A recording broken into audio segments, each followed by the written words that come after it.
कालिका की उत्पत्ति 24वां अध्याय 24वें अध्याय में गौरी उमा स्वरूप जन्म कालिका की कथा सुंदर सुगत अनूप। बोल शंकर भगवान की जय, बोल हर हर महादेव की जय। तब भगवान शंकर की इस प्रकार प्रार्थना करके तथा परिक्रमा कर और आज्ञा लेकर भगवती उमा जी वहाँ से चल पड़ी।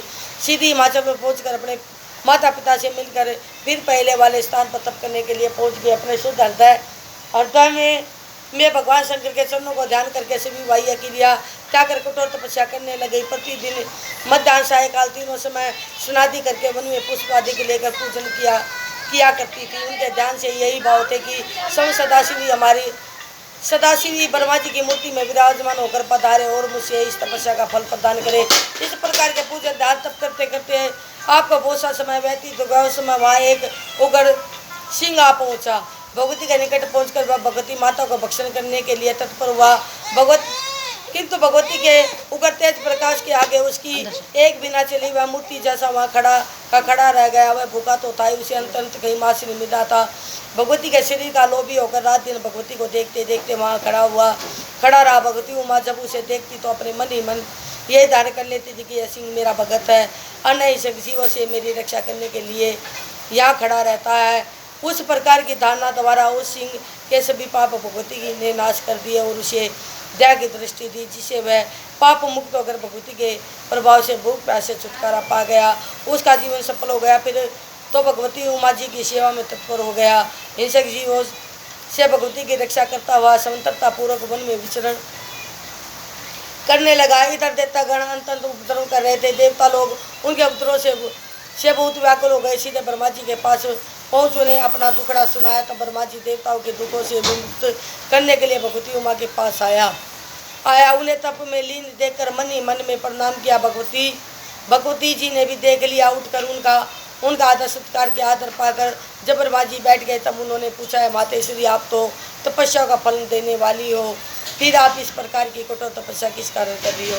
भगवती जी बोलिए, ब्रह्मा जी सृष्टि के आरंभ होते ही आप भगवान शंकर जी के उत्पन्न हुए हो, इस कारण तुम मेरे ज्येष्ठ पुत्र हो। फिर प्रजावृद्धि के लिए भगवान रुद्र आपके मस्तक से प्रकट हुए हैं। इस कारण आप मेरे ससुर भी है। उसके बाद मेरे पिता हिमाचल राजा आपके पुत्र हैं। इस नाते से आप मेरे पितामह दादा हुए। इस कारणों से मैं मनोत आपके किस प्रकार प्रकट करूँ, किंतु कहना ही पड़ता है। अब प्रार्थना है कि मैं अपना यह काले वर्ण का शरीर त्याग कर गौरी बनना चाहती हूँ। यह सुनकर ब्रह्मा जी बोले, देवी जी, इस छोटे से कार्य के लिए इतनी बड़ी तपस्या, मुझे आश्चर्य है कि आप सर्वशक्ति में होते हुए भी सम ही क्यों न इस प्रकार का रूप धारण कर लेती हो। वस्तु मैंने जान लिया कि इसमें एक रहस्य है। यह आपकी लीला जगत के सुख के लिए है। इस प्रकार से मेरी कामना पूर्ण होगी। इसी रूप से शुभ निशुभ नामक महाउपद्रवितों का अपनी विनाश करोगी। ये दोनों मुझसे वर पाकर महापराक्रमी हो रहे हैं, सारी प्रजा को दुखित कर रहे हैं। अतः आप गौरी स्वरूप धर कर इनका नाश करके जगत को सुखी करो। ये दोनों बिना आपके और किसी से नहीं मर सकेंगे। तब ब्रह्मा जी का यह कथन सुनकर भगवती ने उस शरीर का त्याग कर दूसरा शरीर गौरी का रूप वाला धारण कर लिया। भगवती ने उस देह द्वारा मेघों के समान श्याम और रणकोशी की नामक कन्या उत्पन्न की। भगवती स्वमाया स्वरूपणी थी। उसने आदि योगिनी अष्टभुजा वाली, जिसमें शंख चक्र त्रिशूल आदि आयुधधारी थे। इस प्रकार शक्ति सपना देवी प्रकट करके स्वयं सुंदरी होकर दर्शन देने लगी। तब ब्रह्मा जी ने शुभ निशुभ देवों के वध हेतु उसे शक्ति प्रदान की और सवारी के लिए सिंह दिया। विंध्याचल पर निवास देकर मधमास पुआ आदि बेलियों से उसका पूजन किया। फिर तो वह शक्ति उमा देवी ब्रह्मा को प्रणाम करके विंध्याचल पर पहुंची। वहाँ आकर शुभ निशुभ दोनों दैत्यों का विनाश करके सभी देवताओं को सुखी कर दिया। बोल शंकर भगवान की। सिंह पर दया गौरी ने कृपा कर राखो सिंह निज संग, उग्र भाव निज त्याग कर भक्ति करी अभिन। वही बोले मुनि, अपनी प्राचीन तपस्या द्वारा गौरी ने कोश की कालिका को उत्पन्न करके उसे ब्रह्मा जी के काम को पूर्ण करने के लिए लगा दिया। उसके बाद अपने सेवक सिंह पर दया करके उसके हित के लिए ब्रह्मा जी से कहा कि ब्रह्मा जी, यह सिंह मेरा परम भक्त है। यह तो तपस्या करते समय अन्य हिंसक जीवों से मेरी रक्षा किया करता था। इस कारण यह सदा के लिए मेरे ही पास रहे।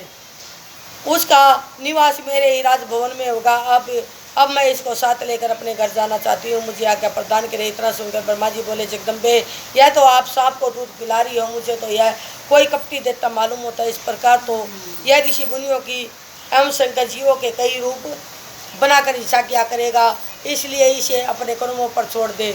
तब गौरी जी बोली, नहीं ब्रह्मा जी, आपका कहना तो सत्य है, किंतु यह मेरी शरण में आ चुका है और निरंतर सेवा किया करता है, फिर किस प्रकार छोड़ा जाए। ब्रह्मा जी बोले, परम कल्याणी, मैं तो इसे कर्मों का फल भोगने वाला समझ रहा था, मुझे मालूम नहीं था कि यह आपकी भक्ति में रंग चुका और आपका परम भगत है। यदि ऐसा तो यह निष्पाप आपका परम सेवा पात्र है। वायुदेव बोले, ब्रह्मा जी, ऐसा कहकर वहाँ से अंतर्धान हो गए। उसके बाद श्री गौरी देवी जी अपने माता पिता के यहाँ से होकर शिव को साथ लिए मंदराचल पर्वत पर भगवान शंकर के पास पहुँच गई। बोल शंकर भगवान की जय।